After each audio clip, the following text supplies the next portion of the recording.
Ish. Yeah.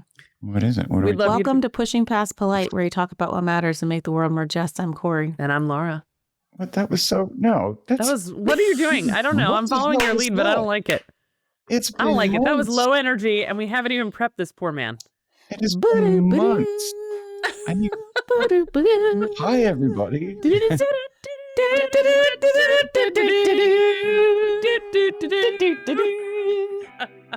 Closest to $1 without going over.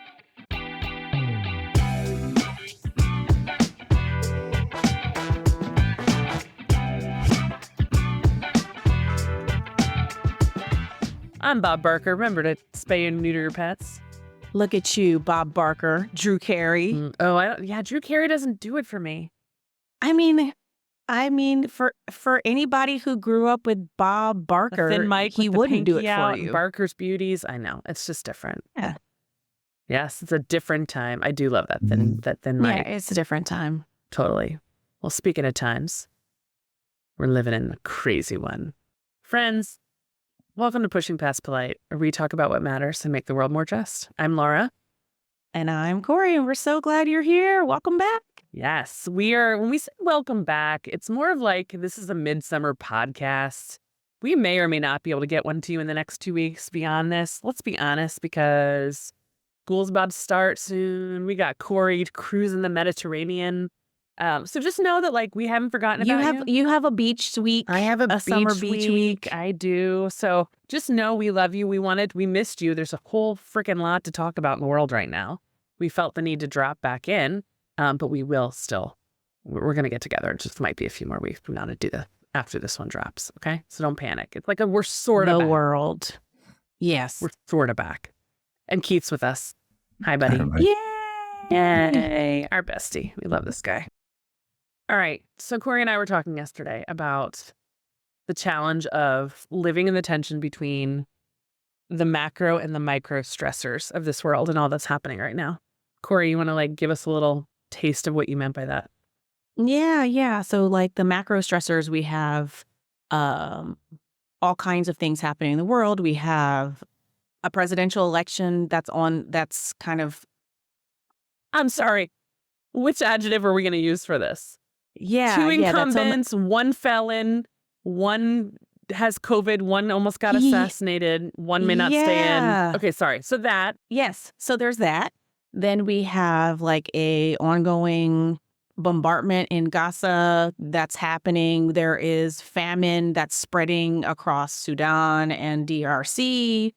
There are other elections happening in our ally countries where shifts are taking place in terms of who is holding power, the left or the right. And then we have things like vacations to prepare for and dinner to make and school prep and all of those things that are happening all the time, right? Toddlers need you right now to come and sit with them and make them feel comfortable. And, in sitting there, I'm thinking about all the toddlers who are orphaned or had limbs amputated or who are suffering from some sort of disease because they are mining cobalt or something in Congo with no protection and no food and barely any water, so it's all of these things are intersecting and happening in all the time, right? And so they're present in my mind and my spirit and my heart regularly. And you're using the cobalt mined by these children in the iPhone in your hand to read about these stories. To read about the stories. As you're feeding your toddler and reading the news. And Yeah.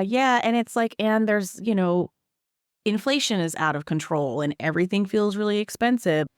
Oh, meanwhile, we're trying to watch a movie on Amazon Prime that we fucking pay for and we have to watch commercials because we don't pay for the other level of Prime. Or Netflix or whatever the thing is too, right? So it's that is making me insane lately too. This notion of moving back to where we were.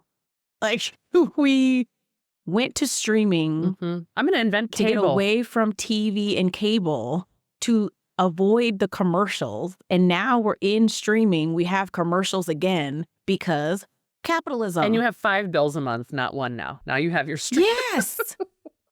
Yes, but I still have to watch commercials. The nerve. The nerve.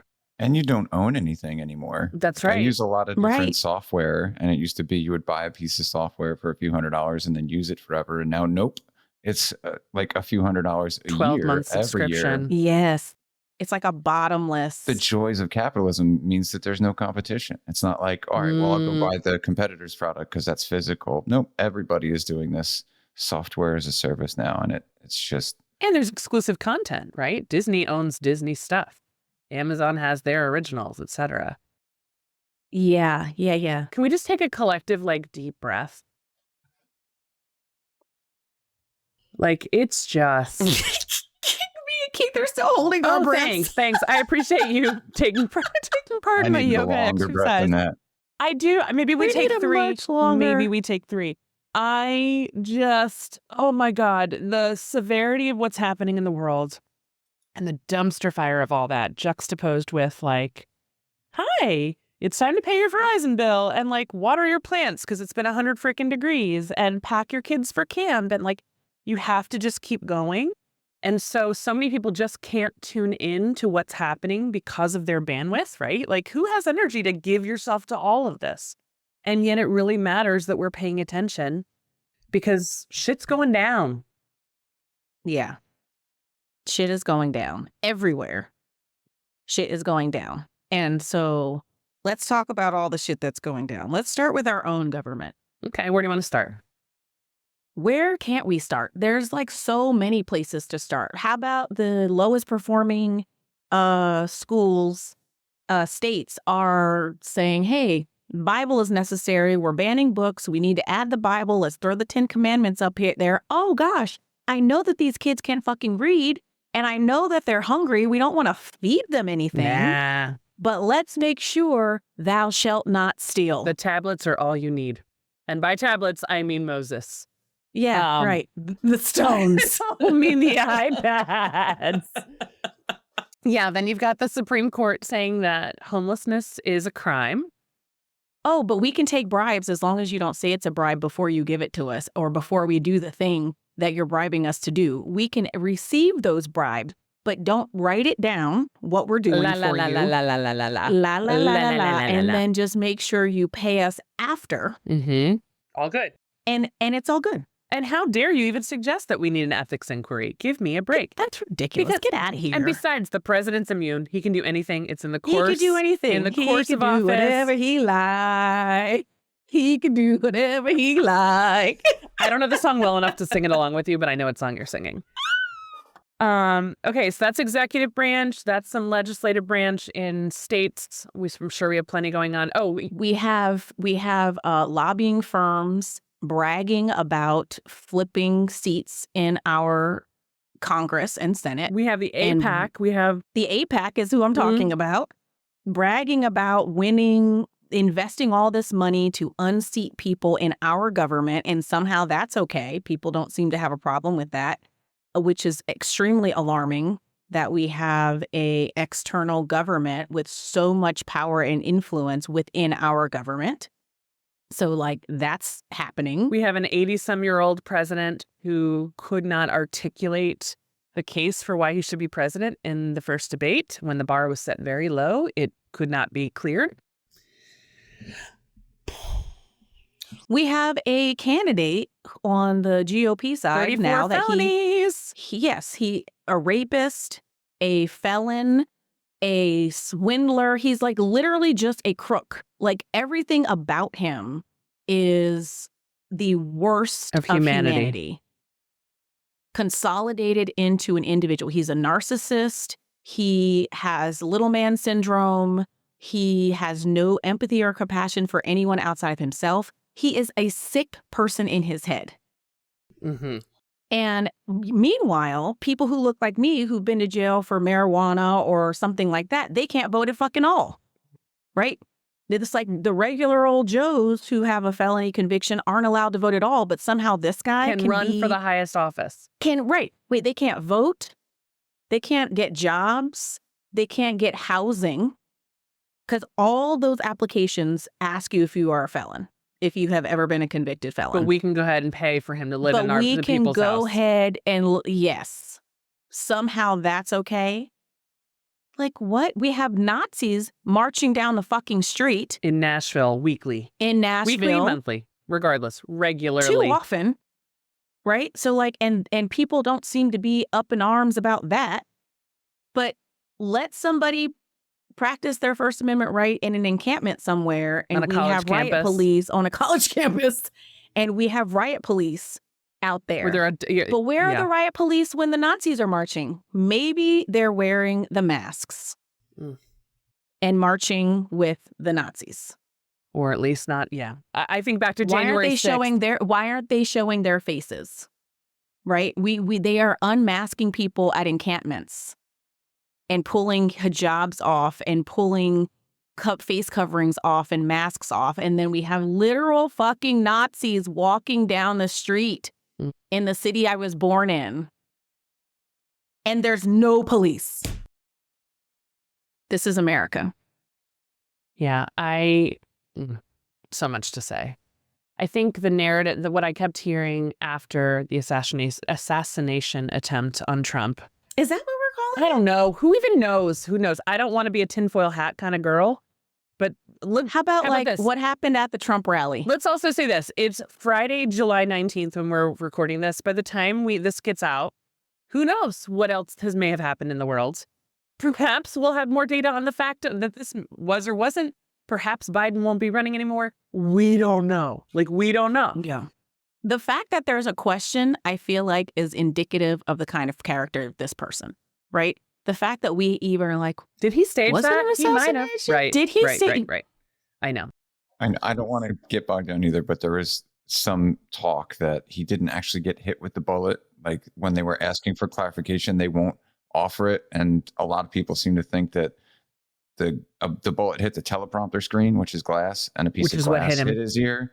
And he's hiding it with this giant, homemade, I don't know if anybody saw the bandage at the convention. You mean the one that everyone else is wearing too, like a cult? Everyone is wearing this bandage in solidarity, but when kids get shot in school, we wear the NRA AR-15 rifles on our chest. Sorry, go ahead. Just saying that I know a lot of healthcare workers who say that bandage was not applied professionally. Agreed. Somebody put that on. It's theater. I'm saying that if the bandage on his ear is theater, it's right to question, everything else. Yeah. Anyway. But here we are after that happens, and all you hear is, this is not America. We don't accept violence here. We don't accept violence here. And I'm like, time out. First of all, you're right.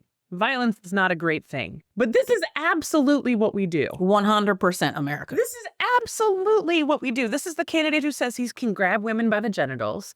This is, tell me we don't like violence when on our free time we're watching people, NFL is like the thing and it's a very violent sport. We've got video games. Law and Order SVU has been on for my whole lifetime. Entertainment has been out of sexual crimes.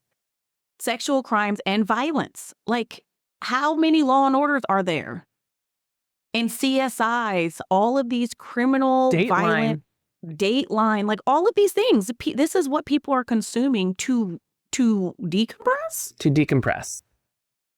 So, let's be clear that, and as if this is new, right? I'm sorry, assassination of MLK, Abraham Lincoln, JFK, it's not new. This is not like this has never happened here. This happens here, right? So, let's just be clear. It's not a good thing. We should condemn violence. Absolutely. But to say, to pearl clutch and say this could never be, this is not the America I know, is kind of bullshit. Well, or you're you've never living in a lot of privilege. You've never experienced it before. That's right. It's being turned on your person now. 100% the America that I know. Right? I was a 10-year-old in a car with my parents getting pulled over and on the freeway with guns pointed at me and my face down on the ground. Because my doctor dad somehow stole a car or hijacked somebody. Wow. And it took all of us getting out of the car, SWAT team, helicopters, all of this shit. How old were you when that happened? 10. Oh my God. 100% America. There was never a question. There was never CID, nothing. It was the assumption that black man in a nice car had stolen it. Yeah, because somebody had called And that one person's word was all that mattered. Right? 100% America. Helicopters. Freeway shut down both directions. Like, holy fuck. a major freeway in LA. You know what I'm saying? 100% America. So I don't buy it. Right? When we can bomb our own cities, when we're flooding out, like the Tulsa massacre happened, no one ever went to jail. No one was ever held accountable. And they denied reparations to the final survivors. 102 years old, they denied reparations. This is America. That's not political violence. I also, we were reflecting on this the other day, and like the very founding of this country included violence on Native people, enslavement of a continent of people. Like this, I just say, I'm not saying there's nothing good about America, and I'm not saying that obviously that any of this is okay, but we have normalized a lot of shit, and this is the fruit of the tree we have planted. Right. And now people are clutching their pearls because it's affecting them. Mm-hmm. Right. But it's like, this is what people are living through all over the place all the time. And the Yeah. And the Make America Great Again idea of the callback to times when we're better. Like, it was not good for somebody ever. Ever. When? It's like, when was America great? It's like, oh, that's right. Women couldn't vote, or Black people couldn't vote.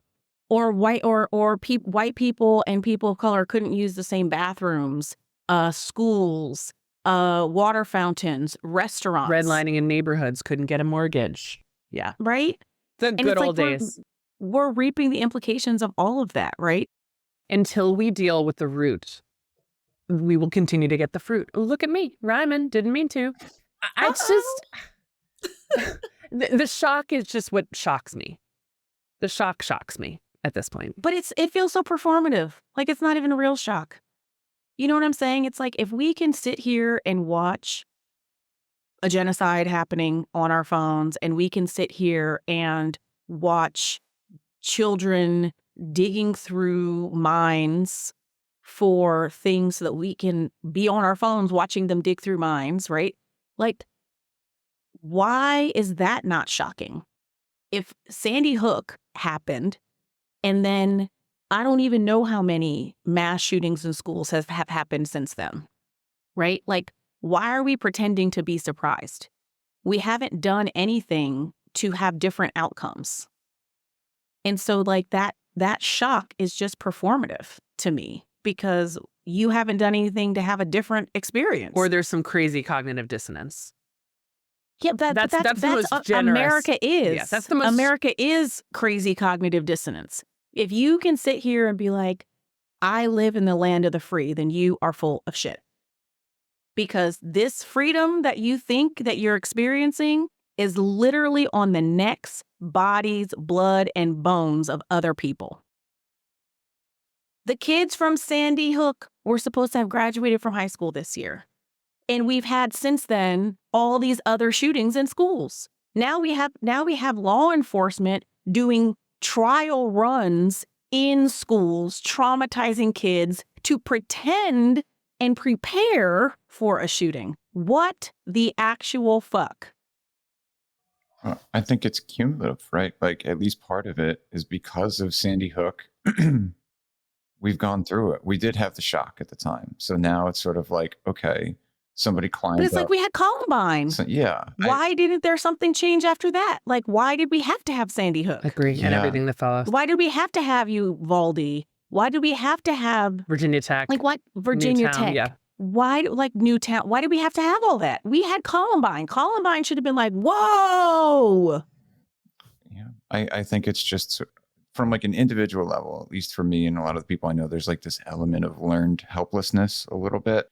You know, you get involved and you write letters and you do whatever you can, and like absolutely nothing changes. If anything, people dig in more and it gets more divisive. And after a while, you're just like, okay, this is just going to happen. Like, we're not going to get rid of AR-15s. You'll notice that it was an AR-15 that shot at the president, and there wasn't any discussion at all about this time about whether we should ban AR-15s, because we've had that argument so many times and nothing ever changes. So you just learn, like, okay, it's a waste of energy.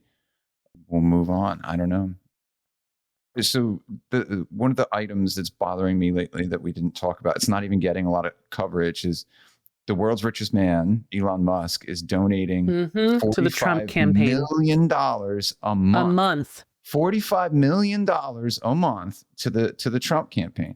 Donald Trump, by the way, is a guy who like wants to ban electric vehicles or at least like hinder their growth. Just like there's no reason for this. Yeah, but you know what they have in common? Power, racism, and power, exactly. and money. So that's what I just mean. But no, like, Trump has no money. Yeah, that's. Go ahead, Keith. Sorry. No. I'm just saying, in the face of that, it's like really. That's what people used to spend on entire presidential campaigns not that long ago. Probably a fraction of that. And now he's getting it every month. I don't know. It's defeating. Yeah, it's grotesque. It's defeating. And it's yucky. Yeah. It's like people. Hold on. Tell me you're a toddler. You use the word yucky. Yeah, it is. It's yucky. Like people are starving. We just criminalize homelessness. You know what I'm saying? It's like there is corporations own like 40% of the housing market in our country. And we have all of these empty homes and apartments and stuff. And now people who are out on the street are being criminalized for being out on the street. But we're not trying to create solutions. So what, we're going to just imprison them, and now our tax dollars are going to be spent paying to have them imprisoned? To force labor. And then they're going to work for 8 cents because they lost their job and they are unhoused? Like, what the hell? And these people are supposedly fucking Christians? Get the fuck out of here. What the hell? Can that be the title of this episode? What the hell? Our dark days. When we are legislating against people, like first we are already experiencing this like wealth difference from one generation to the next, right? Like this is one of the first times ever that children are worse off than their parents. Okay, so we have that situation happening. We have these maternal health rates that are dismal, particularly for a first world country, and that are just getting worse. These infant mortality rates that are getting worse because of the bans on abortion and the fact that people don't actually care about children once they come out of someone's body. They don't care about women and what they're going through when they're experiencing things in their body. Okay. And then we're saying, it really sucks that you lost your job and you don't have anywhere to stay. So we're going to just go ahead and put you in jail. We'll house you there. Like, talk about a sickness in a country. Like, there is nothing communal about this place right now, right? It's like every man for himself. And that's one of our problems, is this rugged individualism. We talked about this in the white supremacy episode, right? It's like this idea that like people are all just supposed to figure it out by themselves. But what are we paying into the government for every fucking turn? We pay the government when we get paid because they take taxes out of our check. We pay the government when we pay other people because they take taxes for that. We pay taxes on top of that. We pay the government when we buy groceries, cars, insurance, pay for what are we paying for? Bombs to Gaza. I know clearly we're oversimplifying, but I'm just saying, you're just saying, and I'm just agreeing that the commodification of everything in American life, the impotence of the government to do things meaningful, a la banning dangerous weapons that are killing children in schools. Like books. Yeah. Apparently. Yeah. That's dangerous. A priority. And TikTok. Yeah. Yeah. It's just, it's a lot. You hit on something, though. You said nothing about this country right now is communal, that every man for himself. I would posit that, again, oversimplifying, but in terms of principles, like where do we go from here? Community is everything. Community is everything. Both like logistics, like, okay, if shit hits the fan, I need to find my people. How are we going to help each other out, right? In terms of like amassing enough support where enough letters, Keith, go to the right person where it becomes unpopular. They're going to lose their seat if they don't. Like community in that sense. Community in terms of self-care in the midst of the freaking hellscape we're in. How are we taking care of ourselves? I think that's the only thing we can do, if not to improve this place, to survive this place right now.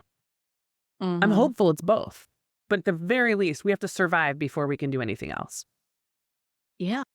I mean, And we have to keep other people alive in the process. yeah, because my kids keep wanting to eat. Right. Because kids keep wanting to eat. And therein is this like weird tension that we just want to acknowledge is the macro and the micro, right? All this is happening and we are feeling all of the pressures of this. I feel like it's a vice grip. Like it's just tightening and tightening and tightening and tightening. And it's getting harder to breathe and to feel confident and to have hope for your future. And I also feel like it's getting harder to pretend away. Yeah. Right? It's getting harder to ignore as just like background noise. It is becoming more and more Forefront. foregrounded. Yeah, it's the idea, like the privilege of people saying, I just don't pay attention to politics. Like that's privilege anyway, but like, how can you right now ignore, okay, fine, ignore one. You got 6 more. You got 10 more. What else? Yeah. I think for a lot of people, it's still abstract, but these things are going to start to crystallize for a lot more people as we go. So like all 3 of us have worked in education, and it might just seem like, oh, it's a presidential race, but what's it? Project 2025, getting rid of the Department of Education. Exactly. Like grant programs, anything that has the words diversity, equity, and inclusion in it will be gone overnight. And all of a sudden, lots of people lose their jobs. But then you have the cascading impact of there goes all this research that was like really important that we were trying to do. All these, like, it seems really abstract until immediately it's not. And now all of a sudden it's very real. And we need people to pick up on that sooner, because once it's real, it's too late. Too late. And the truth is, it's already real, right? It's not as extreme. It's like if we're thinking about it on a pendulum, it's not at the far right yet on the pendulum, but it is on its way there. It is not at the center.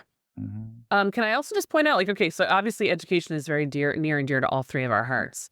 Project 2025, Project 2025. Google it if you haven't.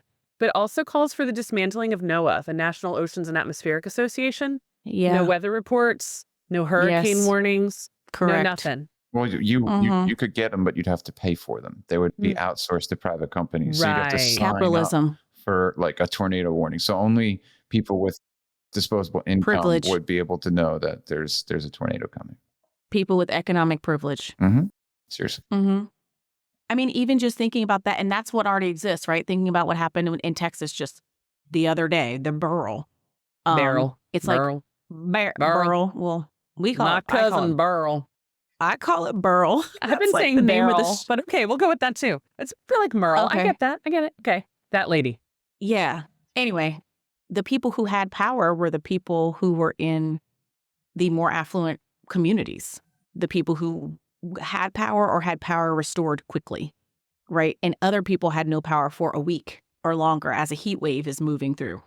If you watch The Outer Banks on Netflix, it's the Pogues versus the Kook, the haves and the have-not. And after the hurricane comes through the Outer Banks, there's generators and all of this available for the Kooks, the fancy peeps, but the Pogues, the island folks, not so much. Sorry, couldn't resist. Shout out Mary Camp who turned me onto that show. That's the truth. That's how it is. And that's like a real life thing, right? It's like, it's something we watch as entertainment, but it's also the experience of people in real life. And I think that that's one of the things, the tools, the strategies that have been used very effectively to mute people's ability to have compassion and empathy, is we turn those hard things into entertainment. And so these things are shows and movies that we're watching, and we're looking at them as entertainment, and we are disconnecting the fact that this is actually some people's real life lived experience. And we can't extend the compassion that we feel for these fake characters on shows to people who are living through this in real life. Story is supposed to connect us with empathy so we can stretch that muscle and extend it in real life. But we're looking at it as entertainment. And so it's like, that's as far as it goes for us. It's like in the box. So we are living in a tricky place in time. Our kids still want food and entertainment, and we still need to do the things we need to do. We still need to go to work. And we need to rest. And we need to relax and we need to rejuvenate and have the time at the beach and have the positive ions flowing over us to just like get our energy restored. Enya music, and all it washing over me. And spend time with family and, drive up to New Jersey to see people and that we love and spend a week at the beach and go cruising with family. Like we still need those outlets and those breaks and that rest and that restoration and that rejuvenation time. I think and we need to not feel crazy or selfish or awful doing that, because self-care is so important in the meantime. I think that's one of the hardest things for me. To your point, right? You're like, I've got to feed my toddler, and there are toddlers mining cobalt in the Congo or in Sudan. Like, that tension is so hard to, as a person with compassion and empathy and somebody who wants to make the world a better place, and knowing that like I have so much and I'm living in a world where so much can be taken away and it's so very clear, and kind of navigating that with your sense of self intact, that you feel like you're doing what you can, right? Be it donations, be it that activism, whatever you can, you're doing what you can. And the idea that you alone can't fix it is both sobering and kind of merciful. Yeah. It's like, I've been talking with my parents about this, right? Like, there are so many people who are focused on like, we just can't have Trump, right? And yeah, we can't. He's the fucking worst. And I just like them to acknowledge the fact that we're talking about like the elite bourgeoisie of the United States. And Biden is in that category too. And like our leaders, most of the members of Congress, most of the members of the Senate are also in that category. One of the smallest populations that exists in our society, holding and wielding the majority of the power. And so like, I just don't want to pretend that it's going to be amazing under somebody else, right? Like, it's not going to be the worst for sure. It's not going to be like Nazi Germany up in this piece. Blessed be the fruit. Right? But it's still not going to be the democracy that we have been espousing that we are, right? Like, there's still this consolidation of power in a small group of people around money, right? Lobbyists and corporations really are wielding the majority of the power, and that needs to shift back to the people. Kori for president. So I think we just have to be able to think differently about it. That's all, right? It's like we're so many, I've talked to so many people who are just like in this narrow path of like either or. It's like, so if we vote for Biden, we should also have very high expectations. I mean, if he's in the fucking race. Who knows? Yeah. Right? Who knows? Trump's best opponent or the best opponent. Yep. Yes, but we should also have very high expectations for what that person is doing, right? And how they are executing that job that we put them in, right? It's like, I'm so over me being a Black woman. I'm really over Democrats showing up, expecting Black people to support them and promising to do all of these things for Black people. And then when they get there, it's like, yeah, we'll get to you. It's like, we got Juneteenth as a federal holiday, but that's it. That's like, here, go. Here's your little pacifier. Treat. Now go. Yeah. It's like, but there's anti-Asian hate legislation.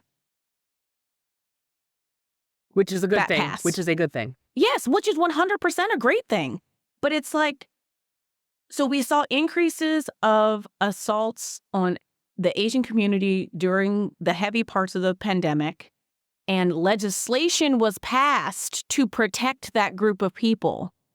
Meanwhile, Black folks in America are literally getting murdered. Everyone's investing in DEI in 2020 because we watched George Floyd get murdered on our phones. And we get Juneteenth as a holiday that we were celebrating anyway. And these I won't even go there. I was going to go somewhere else. Yeah. And these corporations are now all divesting from their DEI efforts. Microsoft, Tractor Supply, I know they're not on the same page. But there was no legislation associated with the needs of Black folks. You get your little holiday, now go on and be happy. But there's anti-hate legislation for Asian folks, which is good. But why is that legislation not extended for everybody? Yeah. Why are we not what are we? I know. Okay. I'm so blessed beyond measure, and I'm still fucking mad. And that's not because of a failing in you. That's because, It's like we're failing each other. Our government is failing us. Where is the collective compassion for humanity around here? Well, I'm glad I have y'all. Yeah, totally. But it's just a thing that I feel like a lot of us are going through. Just like the macro and the micro, the ebb and the flow, the big stuff and the small stuff, the day-to-day stress of parenting, divorces, supporting adult children, supporting young children, aging parents, all of these kinds of things, right? That we're trying to get our ducks in a row and our life in order. And literally things are on fire around us in the macro level of just yeah, we're putting out little fires, little brush fires around us. Yeah. And there's a forest fire outside. It's like a forest fire, just raging. Yep. Just raging. And we have our little bucket, got that one out. Stop. Yeah. It's, or it's the futility of brushing our teeth while eating Oreos, right? Mm-hmm. This idea of Have you seen that meme where it's at the ocean mopping? Right? It's no. I'm over here trying to mop all this water up, and it's the ocean. It just keeps coming. I've never seen that. I'll be Googling it after. I'll find it. We'll put it on the website, PushingPastPolitePodcast.com. Yeah. You can find this and more. Hey, how about a link to some Project 2025 material if you're new to this? We'd be happy to put that up too. We should. Yep. We should. Okay, so I know this is kind of a pivot. Let's make it a gentle pivot versus a hard pivot. I was going to say, this is why these spaces are really great, no, I know. Right? Having trusted spaces are really nice because you can have these conversations and pivot to other things, Laura. Yeah. How are you? Keith, how are you? Kori, how are you? What's on radar? Anything you want to share with folks that you've been up to since the last time we chatted? Not we chatted, the three of us, but more bigger than this. It's okay if not. I'm good. School is weird. I just, anybody who's getting kids into school for the first time, it's that is a lot. It's an adjustment. You've got the back to school and you've got the shadowing day and buying all the things. So, okay, I recently put up a blog on my personal website about 5 tips for managing stress and staying sane, especially when you have a lot of kids for back to school shopping. Anyway, side note. But Kori was looking over it for me and giving me feedback. And she's like, example, you have to buy 6 glue sticks and da-da-da. And I go, oh, wait till you see. You have to buy 32 glue sticks per child. Brace yourself. And I'm not begrudging anybody for asking 32 I'm at glue the sticks. place. Kids are eating glue sticks, I'm at for the God's place sake. where it's I think we're buying 8 glue sticks or something. Okay. We have 6 or 8 glue sticks because it's pre-K. So I can only imagine. Nice then to ease you into it. Yeah, I can only imagine. Yeah. It's just funny. Yeah, school is a lot. It's going to be a transition for your whole fam, but it's going to be real good. And this is pre-K for both. This is just pre-K. Yeah. K's coming. Yeah. It's a lot. It is a lot. But you're going to do great and your boys are going to rock it. No question. Yeah. We have all these group chats and yeah. It's just the school schedule, all the days off. Who was school designed by and for? Right? It's every third Friday, we're going to let out at 8:30. So come for a half an hour breakfast. Yeah. Right. Exactly. And, we're going to go ahead and take election day off. So good luck voting with your kids with you. And If you don't mind, we're going to take 4 weeks of Christmas. Yeah, I hear you. It's funny, isn't it? It's funny, isn't it? Isn't it? Yeah. How the Buddy Holly's doing, your trivia team, Keith? Crushing it? We're good. Some of us won last night. Did some of you lose? How'd some of you lose? A lot of the team wasn't there because I don't know if this is a national thing, but there's a lot of COVID going around where we are. Just one more thing.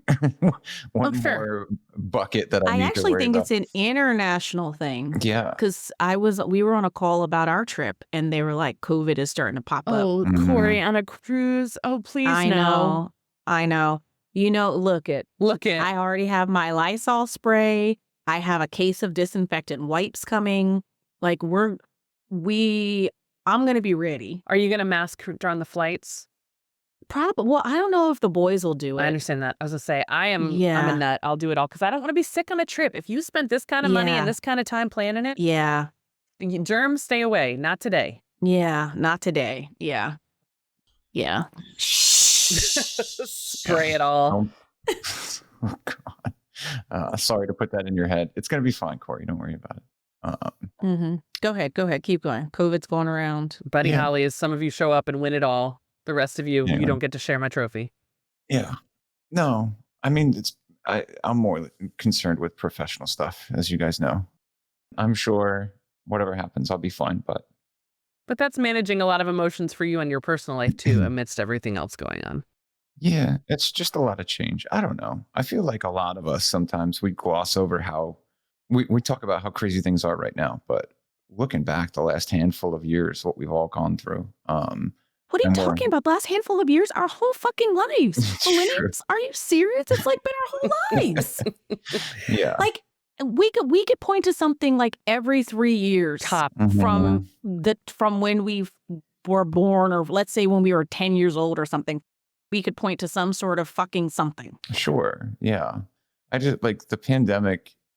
It seems like a hard fork. And a lot, it's not just the pandemic, a lot changed that year that is just 9/11 changed hard forever. fork. Sure. Yeah. I just feel like the world changed really, really quickly over the last handful of years. And then AI, like Jesus, we haven't even mentioned the robots once, but it's just, sometimes it sort of feels like you don't even have time to process the world that you're living in. Can I say something to that? I feel like that's an American trap, though. Like, there are so many other places. Like, think about just this one thing, our rail system. That's quite the example you just pulled out of your pocket. But this just, almost every other first world country has some sort of high-speed railing. Right? And so, like, we can't even barely afford to take the train here because we're living in 1872 around our rail system. But that makes some of these other things feel like they've advanced so fast because we are really behind so much else of the world, like so much more of the world. I think 1872 was the year that my university was founded, which is why I just whipped my head around to look at my diploma. Like, that's a weird thing to pull out of your hat. Yeah, I don't know. Any Virginia Tech people, you might know this. Maybe I'm wrong and off by a year or two, but sorry. Yeah, ours was 1789. Mine. Ooh, you look at you, old lady. Yeah, there's a restaurant that it's old. It's old school. Yeah. Anyway, it's literally old school. But you know what I'm saying? Like, to what your point, Keith, is like a lot of these changes that we've experienced, we were like forced to experience, that other places have been introducing over decades. And so some of these adjustments that feel like hard adjustments for us have been things that they've been integrating into their society for much longer. Forgive me. Can you explain then the connection between rail and like, I get the Europe rail versus our rail. It's like Europe rail, Japan, like so many countries have like high speed rail. So many countries have built cities like ours. One of the reasons our country is not walkable is because we're racist as fuck. And so you think about the fact, seriously. No, I know. It's the way you said it. It was the way you said it. I know this. Yes, it's like we don't have a lot of walkability in our cities because we were so busy trying to keep people out Driving highways through of successful Black neighborhoods. yes, Yes, to and split. to split things up and do those sorts of things that now we have to have cars almost to get around. But our public transportation doesn't work very well because the way that we designed our cities was to keep people out and not keep people connected. Mhm. And so there's all of these things that are fallouts because of that baseline racism of separation, interrupting thriving Black and brown indigenous communities, pushing people out, marginalizing and murdering. And so now we're living in the 1900s around certain things. Those sorts of things are impacting our current experience. And so to Keith's point about it, a lot of things shifted in this last few Mhm. years. I feel like they were forced to shift. But if we were living in a society that cared about advancement and people, that some of those shifts would have been happening anyway over longer runways of I time. see. And it wouldn't feel so stark. We would have been working from home and having Fridays off for a lot longer. Yes, Yeah. Mhm. exactly. And the idea of like, Childcare is provided, Childcare, and you've got yeah, and insurance, and so the yes, COVID thing we can yes. handle because we've got Because we have Now I see it. healthcare insurance that is not a system that's not built on sickness. We have a system that's built on health, and we want people to be healthy. And so we will cover you to come and do all the preventative things. And you know what I'm saying? Like, but no, here we were testing things on healthy Black people. And we were seeing how, and healthy indigenous Yes. people. Let's see how this stuff works and see how their bodies break down. Let's experiment on women and now I am the creator of gynecology, even though I stole all of this from somebody else. And let's see how this syphilis plays out. We're gonna tell them that we're treating them with something, but We're gonna give them something.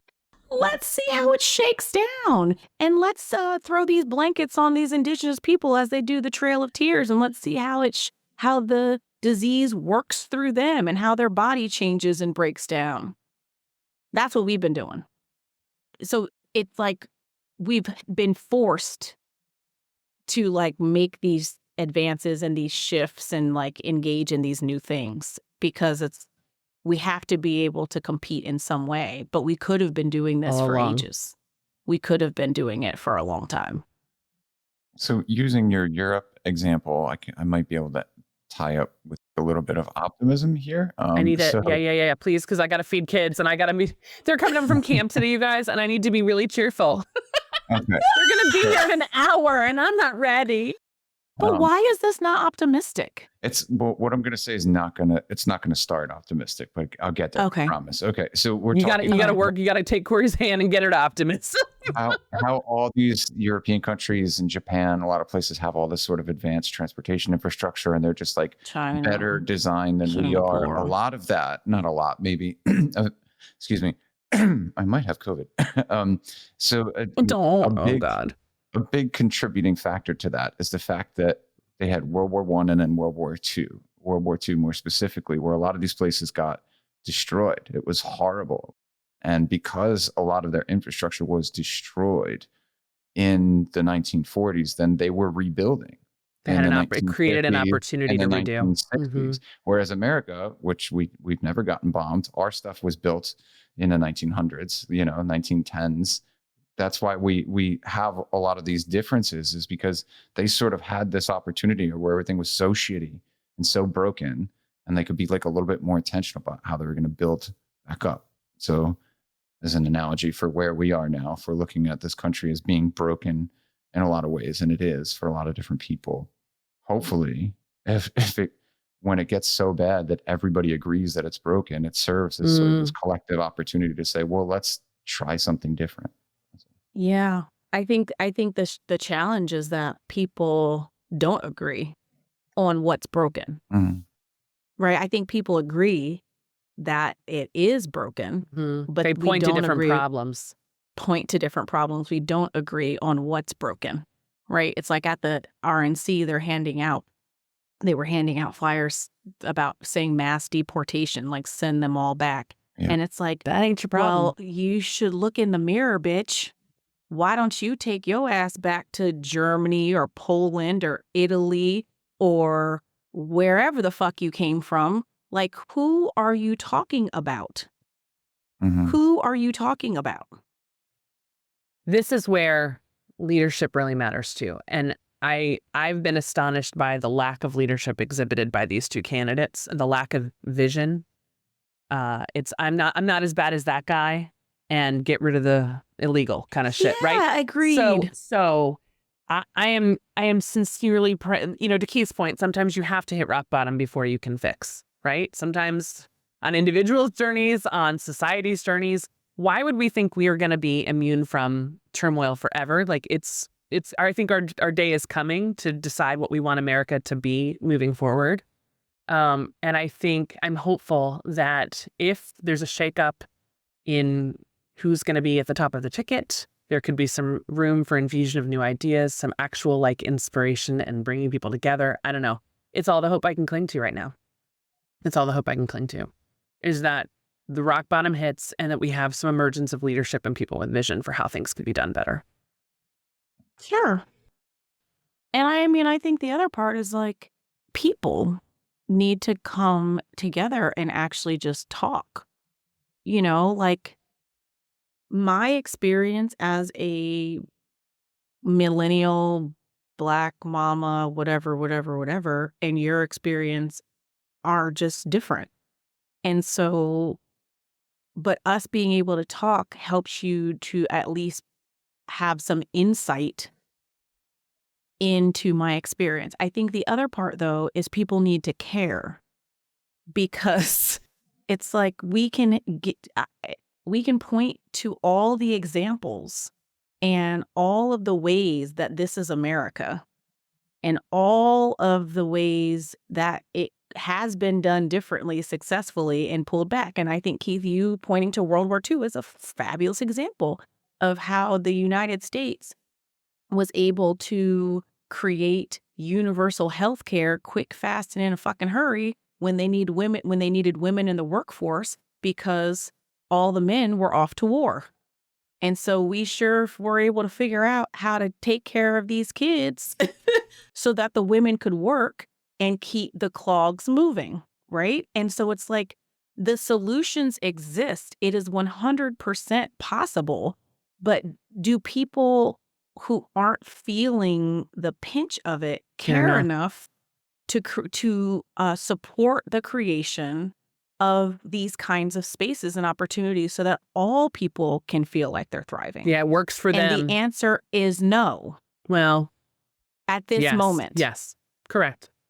That's where we've got to move. And that's where we've got to move. We're back to this idea of community and compassion, where we are not just always in it for ourselves, where as long as it's working for me, then you're on your own. It should be working for way more of us than it is. That's maybe the danger in this moment of, oh crap, I'm terrified. I'm going to get a bunker and shelf-stable food and just keep my head down, right? Is like, we need connection. That's the only way out is through. And the way that we're going to make any kind of meaningful change is in connection. We have to resist that urge to go deeper into ourselves in defeat in this. Yeah, but that's not America. Girl. So that's like a big time. It's countercultural. We need to push through that. That's what I mean. Yeah, exactly. It's countercultural. Yes. Right. It's like our tendency has been to do what you were saying. And what we need in this moment is to be much more connected and outward and make things like the unity that people were experiencing in encampments more of like the norm. Not the encampment itself. I'm not saying that part. But like the sharing that was happening there, the learning that was happening there in those spaces, right? All the different kinds of stories that I've heard from people who were in the encampments, it was like a hub of love and connection and affirmation, right? And that's, to me, the kind of energy that we should all be beginning to embody and exude with one another. It's like, I want to learn about your experience. I want to understand why you think that this book I've never read and is on the banned list is something that's important. I want us to move to this place where we just feel more connected and like the stories of our experience matter more to each other, because that's how we can disrupt some of these systems that are maintaining the status quo of haves and have-nots, of othering people, of isolating people, of marginalizing people. Yeah, it makes me think, Kori, of how people can harbor anti-LGBTQIA sentiments until it's their child, or until it's their family member, their nephew, their whatever, their sister, their brother. Racist sentiments until it's like their daughter or son marries somebody and then they have grandkids that are multiracial, right? And then they're like, but I love these kids. And yeah. So when it touches you, again, it shouldn't take that. Our empathy muscles should be stronger than that. But in the event that they're not, like, again, to your point, like sharing and having this sense of connection and how this is impacting me differently than this is impacting you can be a starting point for developing that sense of connection and community and greater empathy that can lead to change. And our empathy muscles aren't well exercised because we watch pain as entertainment. And so it's hard for you to exercise empathy muscles in real life when you're consuming trauma as a form of entertainment. So cancel all your streaming services. I'm not saying that, right? I'm just kidding. It's No, well, like, I'm trying to go full circle and put a bow on this about remember we started talking about that? Yeah. So it's like that. It's what you're saying. It's like, how do we get off of our devices and away from the TV and find more opportunities to really like connect and talk and get to know people and understand people's more lived experiences, to then see that like, wow, what you're going through is not that distant or different from some of the things that I have experienced. And I know that our backgrounds aren't the same and we don't live in the same kind of communities like you and I, Laura. You know, we have been able, and Keith, we have all been able to connect on the just like human level, getting to know you level, and learning about each other as people. And then I happen to be in Maryland and I happen to be Black and I happen to whatever, but like we have had an opportunity to just like get to know each other. And in that getting to know each other, we have been exercising our muscles around empathy, compassion, difference, and learning how to disrupt some of the assumptions that we may have had about what it means to live in Florida, or what it means to be living in a rural community, or what it means to be like, you know what I'm saying? And I think children of divorce, right? Supporting aging parents, like all kinds of things that we share and connect on. What it's like to be dating in your 40 and when you're 40. What it's like right. Yeah. And what it's like to be raising toddlers when you're 40 versus raising toddlers when you're 30. But in sharing our stories, we learn from each other. We rely on each other. We support each other. Right. And I think that that's more where we need to go as like a country and as a world, honestly. Here.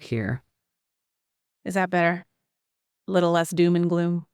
I'm waiting for it. But this is America. So that's not going to happen. But this is America. And so because Holding it's America, to that just means we have to work harder at it, because it's countercultural. It's countercultural. Yeah. It's not the fabric of our society. Yeah. The fabric of our society is really actually more divisive, bloody, separation. It's more that. And so it feels like a lot of effort, because we've been acculturated into something different. But that's not what we want. So let's just do something different. Do better. We can. I know. We can. I know. Well, and that's where it's hopeful that if all of us agree this isn't working, let's do better, right? What can we build together? Better. Yeah. On that note, thank you so much for listening and participating in this conversation today. I don't know, maybe you've yelled back at us in the car as you were listening. I hope you did. I hope we're arguing with you. I hope we're arguing in the car or on the walk. Yep. Keep bringing us with you all the way. And we miss you. And thanks for your patience for our little summer hiatus, because life keep lifing and the world's crazy. So we just need to get through this. We wish you connection. We wish you empathy muscle building opportunities. We wish you lots of self-care as we hold this tension between the macro and the micro. With that, thanks so much for tuning in. Until next time, I'm Laura. I'm Kori. And Keith, you want to say goodbye? And Keith. Bye, everybody. We'll see you soon. Thank you.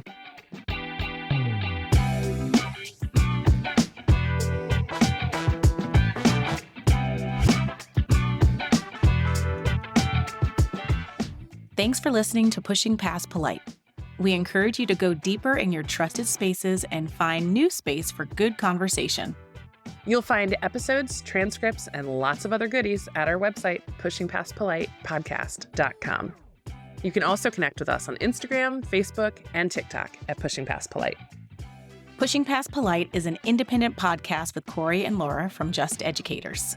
Our cover art was designed by Rachel Welsh DeEga of DeEga Designs, and our audio is produced by Keith at Headset Media.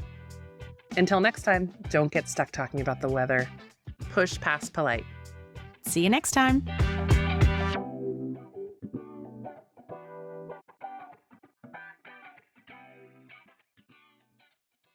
Bye-bye. Jay, you did perfect.